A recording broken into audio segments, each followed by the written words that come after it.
I tak się to kręci, tak karuzela, no.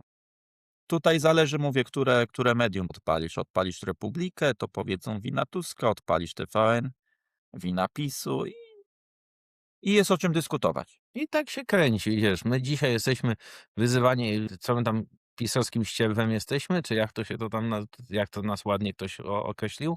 Tak, od debili, od półgłówków, no ale to zależy, wie, po to jest No tak, no mamy za rok mamy jak, wpływ na za rok jak tak, się utrzymają wszystkie tendencje i wróci prawica do władzy i będziemy krytykować, to będziemy pewnie kodziarskim pomiotem, no. ale to zależy, Paweł, jakie nagranie, bo mamy i takie, no to A to tak, też to mamy, że mnie to tam, wiesz, tyle te opinie tyle znaczą, co tak, no naszego nic. No to zasięgi robi, to robi zasięgi. to prawda, drodzy hejterzy, piszcie jak najwięcej, bo to im więcej piszecie, tym lepszy zasięg. Taka jest zasada. Tak, zachęcamy.